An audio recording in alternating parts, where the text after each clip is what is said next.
Olá, queridos irmãos, a paz do nosso Senhor Jesus Cristo esteja com vocês. Eu sou a Maria José, a Zéza, como me chamam, e sou casada com o Rogério. Nós vamos fazer o ano que vem 25 anos de casados. Nós temos 2 filhos, Vinícius, 21 anos, e Lucas, 19 anos. Nós somos da ESA, Escola de Evangelização Santo André. E há pouco tempo nós recebemos um chamado de Jesus para servir na messe. Então somos também ministros de Eucaristia. E é uma alegria estar aqui hoje falando a vocês sobre um sacramento que é tão importante para nós cristãos e para Deus, que é o sacramento do matrimônio.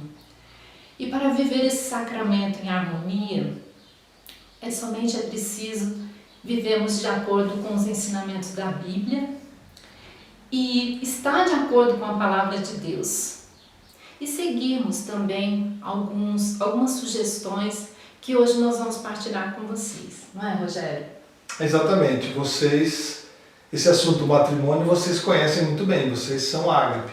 E vocês sabem da importância desse sacramento, né? Desse compromisso tão importante que lá atrás, quando você disse seu sim, você se comprometeu com Deus, com a Igreja Católica e com o outro. E persistir nesse compromisso, ele é vital para que nós consigamos manter essa união. Eu vou pedir para a Zéza agora fazer uma leitura que ilustra bem esse fundamento. Irmãos, então antes de fazer essa leitura, eu queria convidar vocês a fechar os seus olhos e vamos clamar ao Espírito Santo nesse momento que venha e nos dê um entendimento dessa palavra. Que nós não ouçamos aquilo que nós queremos ouvir, mas aquilo que o Senhor quer nos dizer nessa palavra.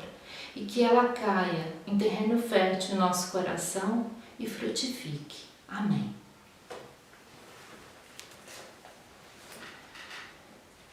Chegaram os fariseus e perguntaram-lhe para o pôr à prova, se era permitido ao homem repudiar sua mulher. Ele respondeu-lhes: que vos ordenou Moisés? Eles responderam: Moisés permitiu escrever carta de divórcio e despedir a mulher. Continuou Jesus: foi devido à dureza do vosso coração que ele vos deu essa lei, mas no princípio da criação Deus o fez homem e mulher.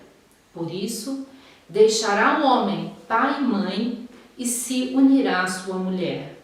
E os dois não serão senão uma só carne. Assim, já não são 2, mas uma só carne. Não separe, pois, o homem o que Deus uniu. Essas são palavras da salvação. Glória a vós, Senhor. Bom, vocês veem que agora aquele casal é uma pessoa só, né? 2 pessoas que se tornaram uma só. E qual é a melhor maneira de você viver dessa maneira? Uma outra pessoa que se juntou a você. É você conhecer profundamente aquela pessoa e ela a você. E como conhecê-la se você não conhece a verdade, o que está por dentro dela, e ela não conhece a sua? Então, é fundamental o diálogo entre os dois, para que se conheça realmente o que está dentro do coração de cada um, da mente de cada um. Você precisa conhecer o próximo. E essas palavras não são minhas, não são ideias minhas, de algum psicólogo ou de algum livro. Isso está na palavra, está na Bíblia. E eu vou compartilhar com vocês aqui. Eu queria... vamos ver o que diz João 1, versículo 17. Pois a lei foi dada por intermédio de Moisés, a graça e a verdade vieram por intermédio de Jesus Cristo. Mais uma, a carta de São Paulo a Tiago, capítulo 1, versículo 18. Por sua decisão ele nos gerou pela palavra da verdade, a fim de sermos como os primeiros frutos de tudo o que ele criou. E finalmente a carta de São Paulo aos Efésios, capítulo 6, versículo 14. Assim, mantenham-se firmes, cingindo-se com o cinto da verdade, vestindo a couraça da justiça. Pois bem, ao externar os seus sentimentos de maneira amorosa, equilibrada, nós permitimos que o outro nos conheça, conheça a nossa atitude, compreenda os nossos problemas, os nossos sentimentos, as nossas angústias e a partir daí passe a colaborar conosco. Esse diálogo que tem que existir, ele exige mais do que você falar, você aprender a ouvir. Ouvir é fundamental. Ouvir uma reclamação, uma crítica, um pedido e principalmente saber ceder a esse pedido, saber ouvir. Mais uma vez a palavra nos fundamenta. No livro do Provérbios, capítulo 18, versículo 13, nós temos: quem responde antes de ouvir comete insensatez e passa vergonha. Mais uma vez na carta de Tiago, capítulo 1, versículos de 19 e 20, ele diz: meus amados irmãos, tenham isso em mente, sejam todos prontos para ouvir, tardios para falar e tardios para irar-se, pois a ira do homem não produz a justiça de Deus. E mais uma vez, no livro de Eclesiastes, nós temos: é melhor ouvir a repreensão de um sábio do que a canção dos tolos. Pois bem, saber ouvir é uma arte. E a relação não deixa de ser uma negociação, como uma negociação comercial, uma negociação de uma relação com um vizinho, com um amigo, com um colega de trabalho. Também é assim a relação matrimonial. E o que é negociar? Negociar é ceder um pouco para ganhar muito. Então, quando nós ouvimos o outro e nós cedemos na relação matrimonial, o que deve acontecer todos os dias, nós aprendemos que ceder não dói. Ceder nos deixa mais humildes, mais humanos e ao final nós ganhamos um parceiro mais feliz, nós ganhamos a paz, nós conseguimos enfim o consenso. Vocês já devem ter ouvido, óbvio, a expressão combater o bom combate, né? Nós encontramos isso na segunda carta de Paulo a Timóteo, capítulo 4, versículo 7. Mas o que é combater o bom combate na relação matrimonial?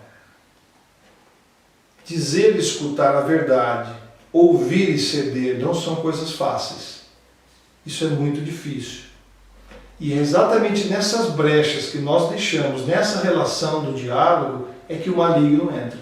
Ele entra como numa represa, em que começa uma rachadura, e a pressão da água vai com toda a força até que a represa cede. Assim também é a nossa vida, também é assim a nossa relação. E na carta de São Paulo aos Romanos, capítulo 12, versículo 21, nós encontramos: não se deixe vencer pelo mal, mas vença o mal com o bem. As nossas paixões e desejos naturais do ser humano, elas são contrárias a essa relação amigável, essa relação de consenso, de diálogo, né? Os nossos desejos e paixões humanos são muito fortes e eles por vezes nos fazem pecar. Então, combater o bom combate na relação matrimonial é exatamente se basear na palavra e no Espírito Santo, para que nós possamos então deixar que esses sentimentos humanos, não deixar que esses sentimentos humanos nos dominem. Viver a vida de superação nas virtudes de Cristo não é natural, não é uma coisa simples e ela exige muito de nós. E as Escrituras prevêem isso. Em Lucas 13, 24, nós encontramos: esforce-se para entrar pela porta estreita. O que é entrar pela porta estreita? É alcançar o paraíso. Entrar pela porta estreita é muito mais difícil do que você utilizar e usar outras portas. E a vida no matrimônio é exatamente assim.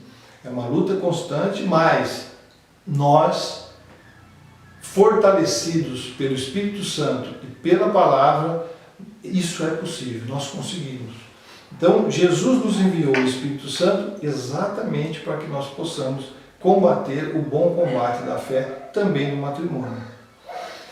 Bem, Esse casal que vive na verdade, que dialoga, entra em consenso e que é abençoado pelo Espírito Santo e pela palavra, ele tem que demonstrar isso.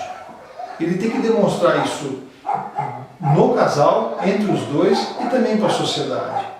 Isso se faz através do afeto mútuo. O afeto, ele manda vários sinais. Ele manda sinais internos para nós mesmos, sinais de felicidade, de amor, de confiança, e manda sinais externos. Quais os sinais que ele manda? Quando a sociedade nos vê com sinais de afeto, com sinais de amor, o que eles percebem com aquilo? Eles percebem que aquele casal se ama, aquele casal se respeita, se admira, se deseja, e isso transmite força. Nada tem poder de destruir isso. Afinal, essa união é sagrada, é abençoada, é um sacramento. Paulo dizia muito sobre o casamento. Na carta aos Colossenses, capítulo 3, versículos 18 e 19, ele diz: mulheres, sujeitem-se cada uma a seu marido, como convém a quem está no Senhor. Maridos, amem cada um a sua mulher, e não a trate com amargura. Na carta aos Efésios, capítulo 5, versículo 25, ele diz: maridos, amem cada um a sua mulher, assim como Cristo amou a igreja e entregou-se por ela para santificá-la. Os maridos devem amar cada um a sua mulher como o seu próprio corpo. Quem ama sua mulher, ama a si mesmo. Além do mais, ninguém jamais odiou o seu próprio corpo. Antes o alimenta e dele cuida, como também Cristo faz com a igreja. Então, mais uma vez, nós estamos falando de um casal que vive na verdade, que dialoga, que cede, que está abençoado pelo Espírito Santo, tem o amparo da palavra e demonstra afeto mútuo. Tem força social, confia um no outro. Mas falta algo. Essa plenitude, o amor pleno, só se atinge com a relação sexual, que é fundamental no casamento. E essa relação, ela tem que satisfazer ambas as partes. Isso é o que nós devemos buscar. Afinal, hoje nós somos uma só carne. Não há mais divisão. Então, ambos têm que sentir o mesmo. Esse consenso, respeito, admiração, nos faz responsáveis pela alegria do outro. E mais uma vez, a palavra é muito rica, tanto no Antigo como no Novo Testamento. Veja o que nos diz o livro do Deuteronômio, capítulo 24, versículo 5. Se um homem tiver se casado recentemente, não será enviado à guerra, nem assumirá nenhum compromisso público. Durante 1 ano estará livre para ficar em casa e fazer feliz a mulher com quem se casou. Vejam a importância disso. Há mais de 2.500 anos atrás, a importância de um homem para o exército, e ele ficava em casa 1 ano ali para cumprir a função dele de marido, fazer a mulher feliz. No livro dos Provérbios, capítulo 5, versículos 18 e 19, nós encontramos: alegre-se com a esposa da sua juventude, gazela amorosa, corça graciosa, que os seios de sua esposa sempre o fartem de prazer, e sempre o embriaguem os carinhos dela. Vejam, alegre-se com a esposa da juventude, aquela primeira esposa, sua única. E finalmente, no livro, na primeira carta de Paulo aos Coríntios, capítulo 7, versículos 3 e 4. O marido deve cumprir os seus deveres conjugais para com a mulher, e da mesma forma a mulher para com seu marido. A mulher não tem autoridade sobre o seu próprio corpo, mas sim o marido. Da mesma forma, o marido não tem autoridade sobre o seu corpo, mas sim a mulher. Vejam que essa passagem de Paulo, eu acho que ela sintetiza muito bem o que é isso, né? Dois vivendo em um só corpo. Então, como nós somos agora um só corpo, nós vivemos somente um para o outro no sexo. Não há mais ninguém nessa relação, mais nada nessa relação. E o desejo da carne, ele existe, ele é natural do ser humano. E Deus sabe disso. Tanto que ele permitiu que nós nos casemos para satisfazer de forma sagrada exatamente esse desejo. E eu lhes pergunto, qual é o interesse, a quem interessa um parceiro insatisfeito? Ao demônio com certeza interessa, não é, Zé? Sim, sim, Rogério. O inimigo, ele usa várias maneiras para nos atingir. O Papa Francisco fala, sempre que pode, ele fala da beleza do matrimônio e fala também das ameaças que estão incumbidas nele. E ele diz assim: Deus criou o homem e a mulher, à sua imagem e semelhança. E por isso, quem paga o preço do divórcio não são somente os esposos e os filhos que sofrem tanto com isso, mas é também a imagem de Deus que fica manchada. Por isso, irmãos, nós temos que fazer de tudo para salvar o matrimônio. E uma das ameaças do matrimônio é o pecado. O pecado ele pode vir através do ciúmes, o autoritarismo, da infidelidade, da raiva, da arrogância, do egoísmo, entre outras forças destruidoras. E o que renova o matrimônio? É o perdão. Ser humilde para pedir perdão e perdoar. E o que fortalece o matrimônio? É a oração, é a confiança da presença de Deus. Quando falamos em harmonia conjugal, a gente tem logo assim na nossa mente, puxa, mas num relacionamento não há brigas? Sim, há brigas, é normal haver brigas. Mas nunca ir dormir sem fazer as pazes, porque o distanciamento no dia seguinte é muito pior. Eu lembro nesses 24 anos de casados, nós dormimos separados apenas uma vez. E no dia seguinte, quando nós nos encontramos pela manhã, olhamos um para o outro e nos sentimos envergonhados. E o Rogério tomou a primeira atitude, veio e pediu perdão. E eu abracei e beijei. Porque em vez de discurso, às vezes é necessário, às vezes não, sempre é necessário o perdão e o carinho. O carinho, ele é tão importante no relacionamento. O carinho, beijos e abraços, sim, é importante. Também porque ele acende a chama do amor. Mas eu digo carinho nas palavras, né? Como posso, obrigada, perdão. Infelizmente, muitos casamentos estão sendo destruídos pela falta de diálogo e atenção. E muitas vezes isso se agrava com o problema da situação financeira, né? O problema financeiro, onde um dos dois não quer expor para o outro, achando que está poupando, ou até que tem vergonha de não estar ajudando no sustento familiar. Mas não há felicidade conjugal que resista à falta de clareza quando o assunto é dinheiro. Daí a importância da sinceridade, da verdade, como o Rogério disse, da transparência. É necessário sentarem juntos e traçarem metas, fazerem projetos.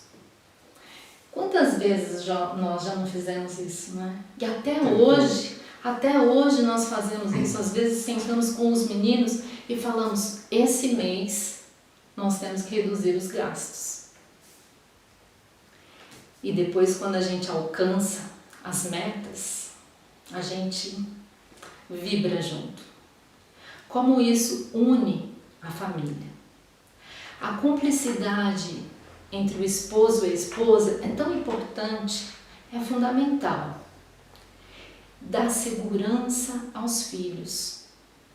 Eles percebem quando os pais se amam de verdade e têm respeito mútuo. é um exemplo que eles seguirão no futuro quando forem se relacionar com outra pessoa.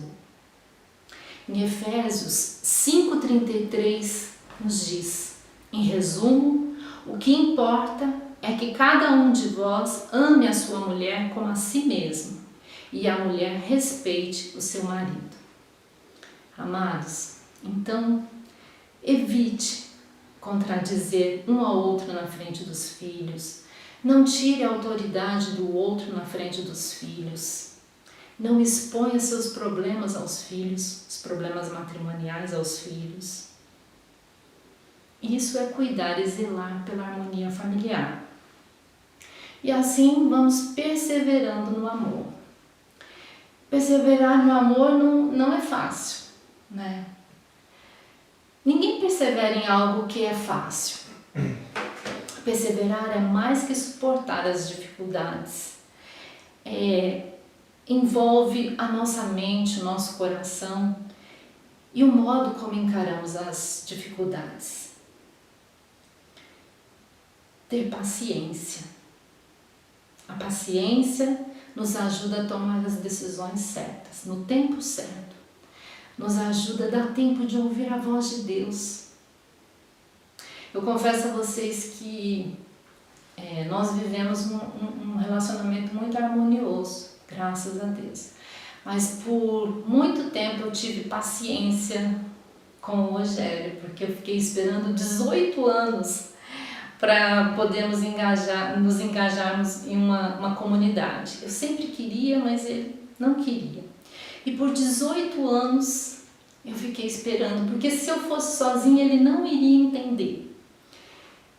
E como valeu a pena, como valeu. Hoje nós estamos na escola de evangelização, somos da MESSE, e ele é o primeiro a me chamar.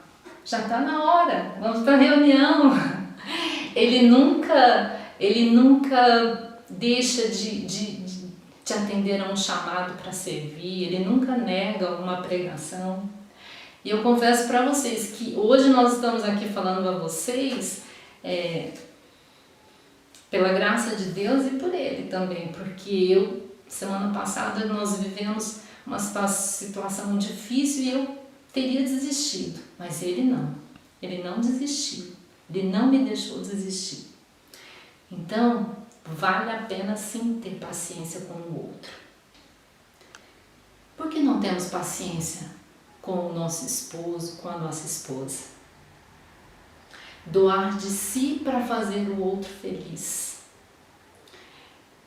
São José é um exemplo que eu acho tão bonito de lembrar, porque José doou a sua vida para proteger Jesus e Maria. Ele foi obediente a Deus e amou Maria e tornou-se o pai adotivo de Jesus. Outro exemplo de doação que eu acho muito bonito também é de Sara. Sara, esposa de Abraão, achando que era estéril, permitiu que ele fizesse um filho na sua serva. E depois foi tão menosprezado por essa serva. Amar alguém por tanto tempo, sem a graça de Deus, torna-se uma missão impossível. Eu vejo o exemplo dos meus pais. Eles vão completar 60 anos de casados. E eles dizem sempre, todas as vezes que nós nos encontramos, eles falam: hoje nós nos amamos mais do que quando nós nos conhecemos. E eu penso, só pode ser a graça de Deus operando nesse matrimônio. Eles dedicam tempo um ao outro. E perseverar no amor é preciso investir o seu tempo no outro. Onde você está investindo o seu tempo? No WhatsApp? Nas redes sociais? Nos jogos de futebol? Tem tido paciência com a sua esposa para ir às compras com ela? Tem ajudado nos afazeres domésticos? Esposa, você tem tido tempo para ouvir os projetos do seu marido? Fazer algo que o faça feliz? Pense nisso aí, com você agora. Reflita. E se vocês não estão fazendo isso, vocês precisam dialogar mais e orarem mais juntos. O apóstolo Paulo diz: devemos perseverar na oração. Em 1 Tessalonicenses 5,17 diz: orar sem cessar, orar um pelo outro, zelar pela fé do outro. As forças destruidoras do mal nos ameaçam todos os dias, porque elas querem que nós manchemos a imagem de Deus. Mas para que isso não aconteça, nós temos que intensificar as nossas orações, ir à missa juntos, rezar o terço, adorar Jesus Eucarístico, fazer mais momentos de louvores. Nessa pandemia, e eu acho que com vocês também tem acontecido isso, a gente está ficando muito mais juntos. A gente agora está caminhando todo dia junto. E nessas caminhadas nós decidimos intensificar as nossas orações. Então, às vezes nós rezamos o terço, às vezes nós partilhamos o Evangelho do dia, a palavra, partilhamos um livro que estamos lendo. E como tem sido enriquecedor, como isso tem fortalecido a nossa união. Se você ainda não tem na sua casa um altar, faça. Coloque Jesus Palavra ao centro, uma flor que simboliza a vida de vocês, uma vela que representa o Espírito Santo que vai todo dia direcionar a vida de vocês. E orem juntos, agradeçam tudo que têm vivido. Em Mateus 25, 29, fala assim: porque a todo aquele que tem será dado e terá em abundância, mas daquele que não tem, até o que tem lhe será tirado. E eu sempre perguntava a Deus: Senhor, nós temos tanto, eu tenho tanto, e o Senhor sempre me dá mais, por quê? Eu confesso que isso me intrigava.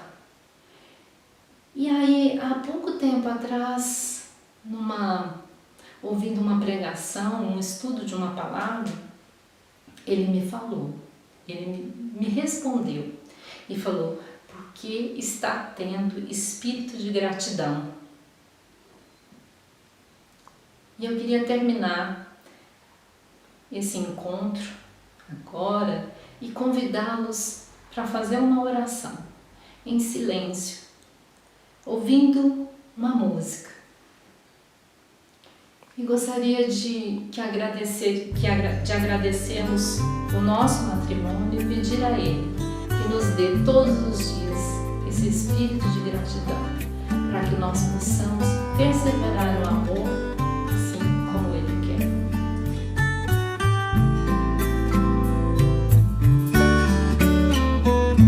Eu tanto esperei pra te ver assim. Já sofremos juntos, sonhamos juntos. Que bom poder dizer: chegamos aqui. Tão bom é o nosso Deus, que nos quis assim. Nossa humanidade tão diferente, com Ele a gente aprende o que é o amor. É negar-se a si mesmo sempre que for preciso, pra fazer o outro feliz. é dizer a verdade com carinho e ternura, é estar presente, ser presença, ser amigo e cuidar. Vou te amar, porque Deus me ensina a ser teu. Vou te amar, meu caminho pro céu é contigo. Foi fazendo a vontade do nosso Deus que te encontrei. Vou te amar.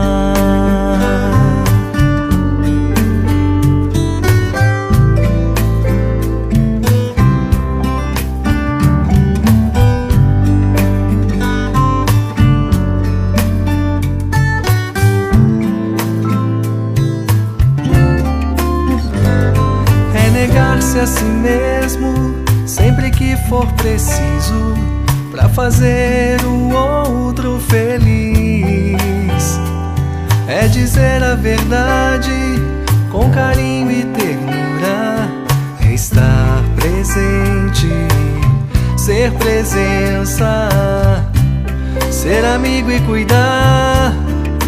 Vou te amar, Deus me ensina a ser teu. Vou te amar, meu caminho pro céu é contigo. Foi fazendo a vontade do nosso Deus que te encontrei. Vou te amar.